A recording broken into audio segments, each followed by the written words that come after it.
Para hablar de esta situación nos conectamos con el senador Ariel Ávila, quien también fue ponente en su momento de la ley de sometimiento. Senador, bienvenido. Para esbozar un poco este decreto, hay dos noticias en principio. Lo primero es que esto respondería a una crítica del ELN y es que lo saque de ese abanico de grupos terroristas para que inicie en un proceso político, un proceso de paz. Pero dos, es que también abre la puerta a que se pueda negociar con estructuras que operan en ciudades como el Tren de Aragua.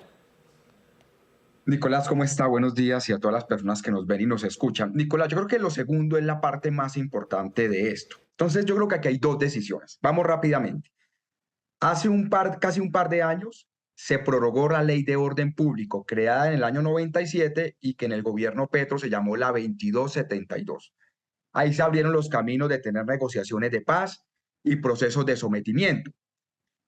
El año pasado, la Corte Constitucional sacó una sentencia donde dice, muy bien, es exequible la ley, no hay problema, pero, digamos, condicionó al gobierno a que en el caso de los segundos negociaciones, que son sometimiento a la justicia, debía crearse un marco jurídico. Con este decreto, el gobierno toma una decisión y es ese marco jurídico va al final de los procesos de sometimiento, no al principio.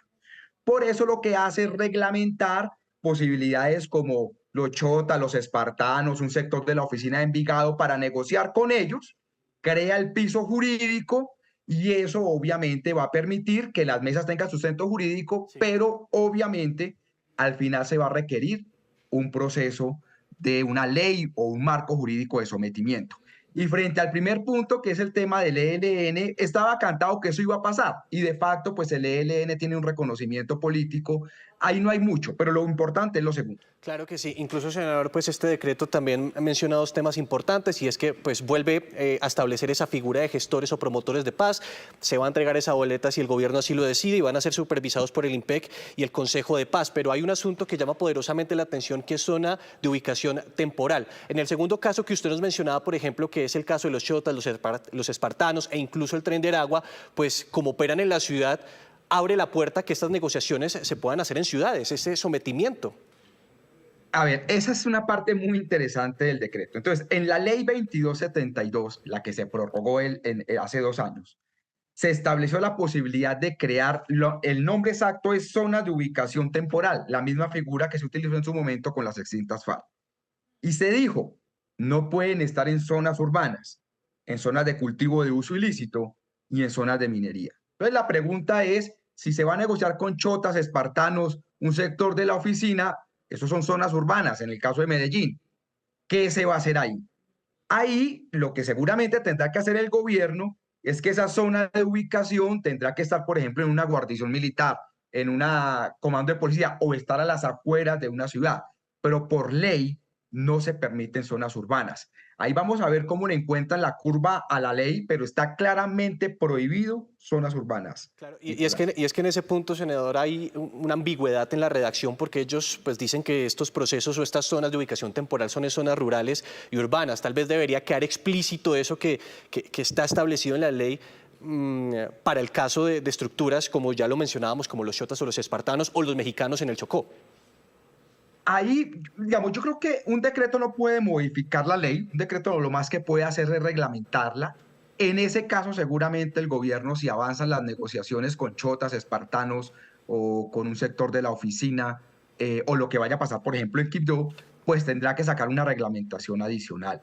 Lo que es claro es que en zonas urbanas no es posible tener estas zonas de ubicación transitorias, a no ser que estén dentro de una guarnición militar, y seguramente lo que vamos a tener es que van a ser a las afueras de las ciudades. Y esto para aclarar, además porque está claramente en la ley, no son zonas de despeje, el Estado no tiene que salir ni nada por el estilo, es muy parecido a lo que fue las extintas FARC, esas zonas transitorias, pero claramente en zonas urbanas están prohibidas por ley, es decir, ahí no hay discusión ni interpretación del decreto. En zonas urbanas no puede haber, entonces tendrá que ser a las afueras de ciudades. Le pregunto por un último punto y es, ¿usted cree que esta definición, grupos armados organizados y estructuras armadas organizadas de crimen de alto impacto, podrían aceptar esas condiciones para someterse a la justicia? Porque es un debate jurídico que se ha dado en el Congreso, en distintos escenarios, e incluso ellos mismos que no están dispuestos a estar establecidos dentro de este marco. Yo creo, Nicolás, que el objeto de este decreto es poner puntos claros y mandar mensajes por parte del gobierno.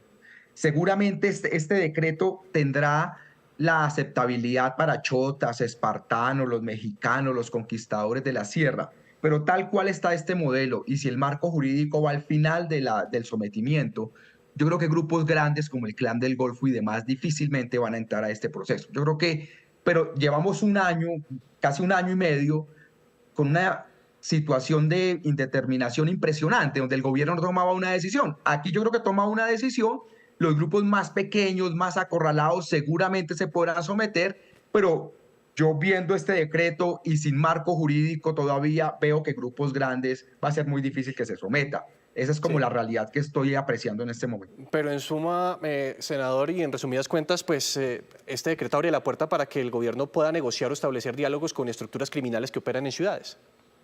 Exactamente. Yo creo que este decreto, derivado de la sentencia de la Corte Constitucional, da la reglamentación necesaria para abrir procesos y las conversaciones de sometimiento. Pero sea cual sea el resultado, al final se va a requerir un marco jurídico. La diferencia es que esta vez el marco jurídico no es desde ya. La ley de sometimiento no se aprueba y después se negocia, sino lo que se dice es: vamos a establecer los espacios jurídicos, vamos a adelantar las conversaciones para el sometimiento y al final vendrá el marco jurídico. Pero digamos, va a ser difícil que se salten la arquitectura de un marco jurídico porque la propia Corte Constitucional claramente lo dice en la sentencia. Gracias, senador. Un abrazo, Nicolás. Mil gracias.